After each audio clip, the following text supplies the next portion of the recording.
Hey everyone, this is Darshan Senthil from IPLgeek.com, and I'm coming at you with another post-match, post-auction review, this time for the Kolkata Knight Riders. So KKR honestly have been a rather up and down team. Like for the first 3 years, they could not even qualify for a semi-final. They could not. They're in sixth, eighth, and sixth. Then in 2011, they went up to fourth. 2012, they won, and 2013, they slunked back into seventh place.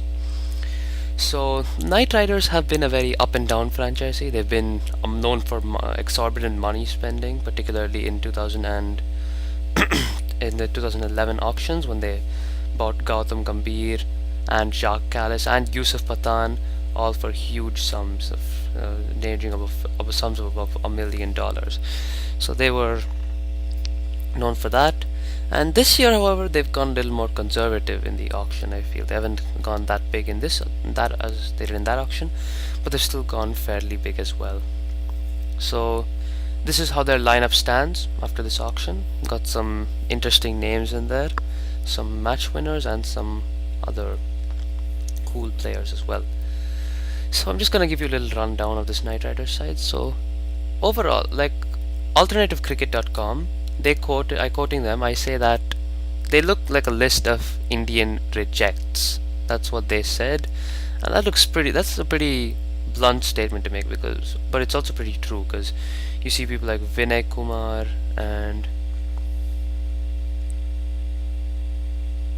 there's like Vinay Kumar and Robin Uthappa and Yusuf Pathan, Piyush Chawla, and even Manish Pandey. All these guys are players who have not been in India for a fair bit of time. Particularly like Piyush Chawla in particular has not been playing since 2012. Yusuf Pathan has not been around since 2011. And all these guys have suffered a slump in form at some stage and hence have been dropped. Vinay Kumar, of course, he was dropped after his horrendous run in the final ODI against Australia. And yeah, that's how they've sort of remodeled their squad a bit here. That's what their squad stands like here. But I still feel that their squad has got some match winners, because Piyush Chawla could well be a partner for Sunil Narine in their spin department, but he is still kind of an expensive bowler. He's conceded a lot of runs, but he's still a very reliable spinner, I feel, T20 spinner, because he can burn through a few overs quickly, and there's also a handy pinch hitter at the bottom of the order. So his leg spin might just be the handy combination for Sunil Narine as the 2013 season 14 season approaches. And yep, maybe he might partner with Narine to do wonders with the ball. So then let's just look at how the rest of their squad stands. So Jacques Callis again has returned to the side. The Knight Riders managed to grapple him in. Then Robin Uthappa, the former Pune Warriors / Karnatakan batsman. He offers a wicket-keeping option as well, so Kolkata will do well to make good use of him. Piyush Chawla, I just mentioned, leg spinner, used to play for KXIP. Yusuf Pathan, he's back in the squad, of course, after a serious pay cut, just like Irfan Pathan, as I mentioned in the previous podcast about the Sunrisers. Now this is equivalent to a pretty low sum. It's not too much. I'd say it's roughly around maybe I'd say around 400 to 500,000 USD, which is about around 1/4 of what he was paid by the Kolkata Knight Riders in 2011. So it's just another tremendous pay cut for him. I think they should give him a little wake-up call that it's time for him to start performing, or he's gonna end up in the waste bin. So yeah, I hope it's a call up for him and hope he starts doing well. Shakib Al Hasan, no surprise to see him back. He's one of their best all-rounders and of all time. In 2012 in particular, he was excellent with the ball for them and also got them out of a number of tight situations with the bat. So Shakib Al Hasan, it's no surprise to see him back. Morne Morkel, an interesting purchase, I feel. He's got the muscle of fast bowling to offer to this Kolkata squad. He's I think one of the guys who can spearhead the bowling well. Like last year they relied more on a slow combination. They do not use Brett Lee as much. They prefer to go with the slow combination. So Morne Morkel might just fill the role of what Brett Lee had last year. Yeah, so they had Brett Lee as their that sort of fast bowler, that muscle pace spearhead bowler, and this time they'll have Morne Morkel. That's the only difference. Vinay Kumar, Indian seamer, he was, despite going for like plenty of runs, he is still one of the highest Indian wicket takers, and actually in one of the highest wicket takers in last year's IPL, and was the highest wicket taker for an Indian seamer with around 24 wickets, around 20, 23, 24 wickets, somewhere around that number. And despite, however, his economy rate was far less impressive, ranging somewhere around the 8.5, 8.4 mark. Yeah, he was pretty expensive, but he was still wicket taking. So the slow tracks that Kolkata are used to playing on might benefit Vinay Kumar more. But then again, the factor that this tournament is being played in the UAE has a whole new background. So again, Vinay Kumar is going to have to definitely step on it and start to get his economy rate better if he wants to ensure that he continues to maintain his side in the Indian team. So yeah, then Umesh Yadav add some more muscle to the Knight Riders bowling. He's one of India's fastest bowlers today, and I think Kolkata will be happy to have him because he can put a little muscle into their attack. Manish Pandey is also now in the Knight Riders squad, which means that KKR have access now to one of the what was 2010's most dangerous opening pair of Jacques Kallis and Manish Pandey. They played for Kolkata and it was about Bangalore. Of course, how effective this pair may be now is slightly doubtful since neither of them are in the form that they were back in 2010, and they're also playing in a different home pitch. So how effective this pair will be is questionable, but it might well be one of Kolkata still have access to that one pair that was really good, so they may want to take advantage of that as well. Then Chris Lynn, one of the big hitters of the Big Bash League, he's known for his good strike rate, played for the Brisbane Heat in the Champions League as well, so it'll be good to see him out there. Pat Cummins, the New South Wales bowler.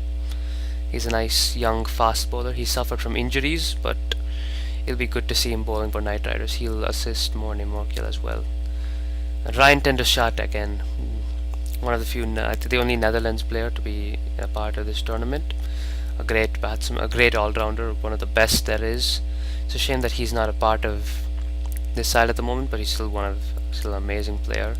He set the tone in the Champions League, and I think Kolkata will be more than glad to have him back in the squad. Surya Kumar Yadav, a former Mumbai Indians batsman. He's not made too much of a mark, but it'll be handy for them to have him on the side.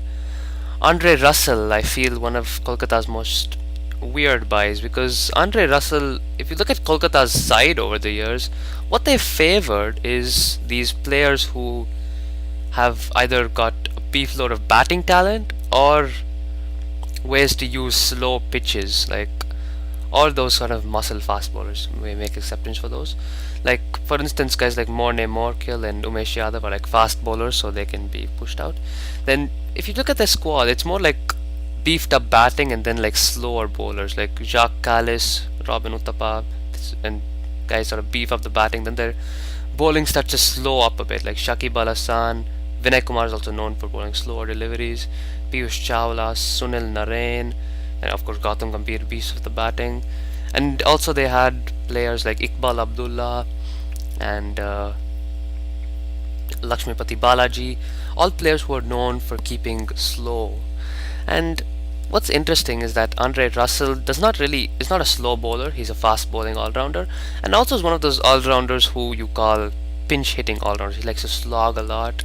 He's one of those huge big hitting all-rounders, so it'll be interesting to see how he fits in with the Kolkata gameplay style, which is more like slow. It's more like batting on a slow pitch where you need to be solid rather than just slogging, and you need to play carefully. So I'm interested to see how he will cope up, because to me he was probably one of their most incompatible players. Like Andre Russell would probably do well in a team that has which has a home track that has more of an exorbitant batting life, that has more life in the batting pitch in terms of batting, such as Bangalore or Mumbai. But still, I think Kolkata's purchasing of him is pretty interesting. Bislar will return to the squad. Manvinder Bisla. He struggled with form again, of course, but of course nobody can forget that 89 he made in 2012 IPL final. And nonetheless, I think Kolkata will enjoy having him as an extra wicketkeeper option in case they decide not to use Robin Uthappa for whatever reason. Veer Pratap Singh, he played for the Deccan Chargers in 2012 and also was a part of the Sunrisers franchise in 2013. So he also adds to their fast bowling options. Kuldeep Singh Yadav, then of course you got a couple of uncapped players, Kuldeep Singh Yadav and Sayang Shekhar Mandal. Then you've got Devrata Das will return. He's also a wicket keeping option. Of course, he probably should be the last option. And he's also a handy batsman. He's played some really good knocks for them in the past, and it'll be good to see him there. Then, of course, now coming down to retained players, of course, you got Gautam Gambhir. Now his retaining was pretty shrewd to me because he was definitely not in his peak form when they retained him. So it looks more like they were just keeping him for his captaincy abilities, I feel, rather than so that they can have a stable captain rather than just have to go into the auctions and search for all that. So I think that's the big reason they wanted to retain him. And also Sunil Narine, that's no surprise. He's done everything in these last 2 years he's been a part of IPL that a spinner can probably dream of doing, except probably winning the purple cap. He's gotten a 5-wicket haul, he's gotten a hat trick, he's gotten Chris Gale stumped, he's gotten Sachin Tendulkar bowled. He's done like so many different things with the ball. I don't think he's done like about everything a bowler could dream to do in IPL, and has probably not even done in their entire careers. Like players like Dale Steyn and Mutaya Muralidharan, and even players like them who have played IPL since its inception have not done as much as he has in just 2 years. So again, he has been a big impact player for them. Of course, there have been recent comments that his effect is no longer as, like, he's losing his touch as a mystery bowler per se, and his era is starting to fade. But I still feel that Sunil Narine is undoubtedly one of the most dangerous T20 bowlers in the world today, and I think he will be a valuable addition to KKR. They've done a good job in terms of by retaining him. Now let's just look at making a short little 11 for them. So my guess is that Kallis will open the innings. Wait, actually no. My guess is that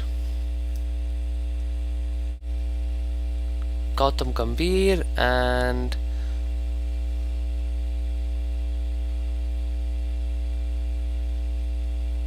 Robin Uthappa. So these two guys are who I feel will open the innings, if they continue, of course, with the trend that they had in the last 2 years. Then Kallis will come in at 3, and at 4 maybe I think they should have someone like, they don't have Manoj Tiwari anymore, unfortunately, so otherwise he would usually fill up the spot. But they would probably have like Shakib Al Hasan. He would probably fill in that spot for them. And then number 5, they could have someone like Yusuf Pathan, and maybe Surya Kumar Yadav. And down the order they'll have they would have somebody like Tenduskat, or maybe they could probably put Tenduskat up here ahead of Yadav, but I'm just gonna put him down here.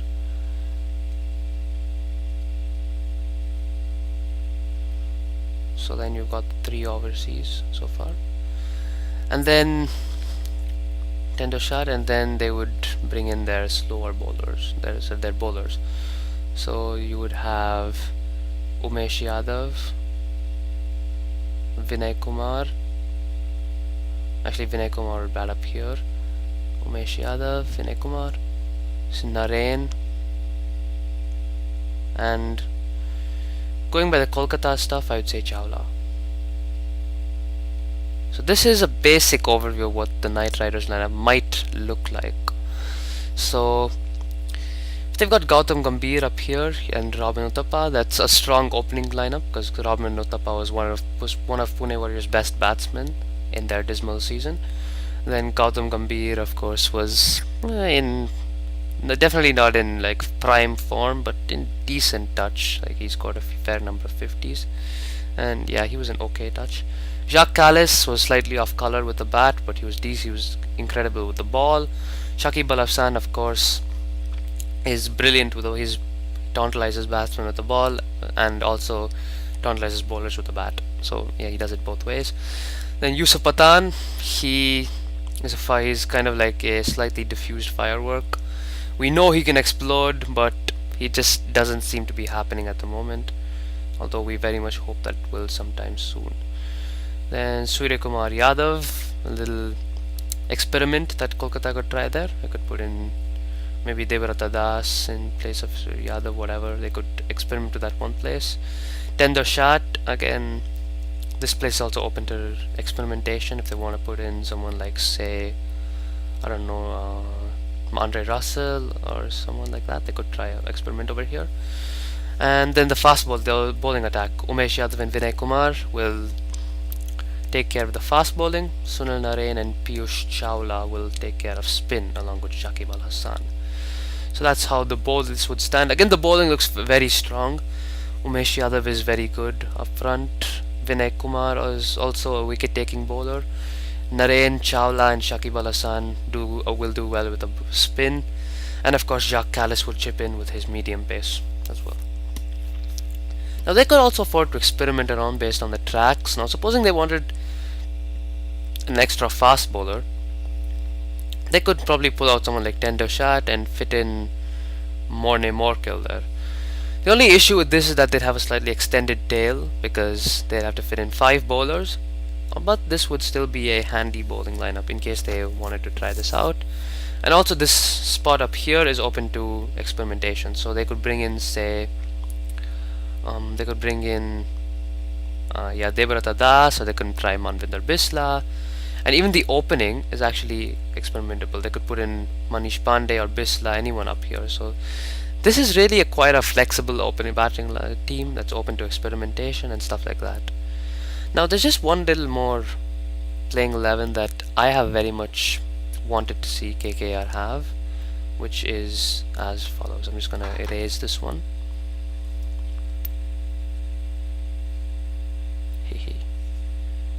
Just keep that out for now, and this is just one of my 11. So I would start off with Pandey and Callis. So this is just my personal opinion. I'm not going by past records or anything. This is just what I feel they should do. And then Gambhir at 3, because this is a good place for him to bat. He's done well in this, particularly in the World Cup and stuff. He did well for India at 3. Number 4, we would have Uthappa. He's batted at that position as well. Maybe even for RCB and stuff. He's played at 4, 5, 3 in many places. Then I would have Shakib at 5 and Das at 6. Das is a very good player down that order. He's done good things for Knight Riders. And maybe Tender Shot. I would have Tender Shot at 7, or he could also play up at 6 if he needed to. These two could switch around a fair bit. Tendo. And then I would have Vinay Kumar, because Vinay Kumar is a capable batsman. He is not a blind swinger. He's a fairly good batsman. Of course, he's not one I would trust with my middle order, but still he's a decent tail. He's got a good record for a tail ender. Then I would put in Narine, who's also a decent slugger. Then after Narine we would have Umesh Yadav, and then we would have Piyush Chawla. Actually, I would put Chawla up here because Chawla is also known for good batting. Maybe even up here. Yeah. So yeah, Piyush Chawla. That doesn't matter. So this is what I feel Kolkata should have. because it allows them to a little bit more stability down the order. Because if you can see, Shakib Al Hassan can drop down here, and Ryan Tendoshade stable the middle order, and the top order is beefed up with Kalis, Gambhir, and Uttapa, and also Manish Pandey to some extent. So this is a strong side, and then the bowling, of course, is in the able hands of Vinay, Yadav, Chawla, and Narain, and also with chip-in help from Shakib Al Hassan and Jacques Kallis as well. So this is what I feel the Knight Riders squad should resemble. And yep, that brings us to the end of the podcast. Once again, I thank you for watching. I hope you enjoyed it, found it informative. Please do subscribe, visit my website iplgeek.com, and give me some feedback on my work. Tell me what you think it is. Maybe you can follow me on Twitter as well. You'll find all the information on my website, and maybe if you visited my YouTube page, just follow. You can just search me up, IPL Geek Rocks, whatever. And yep, that's the end of this. Thanks for watching.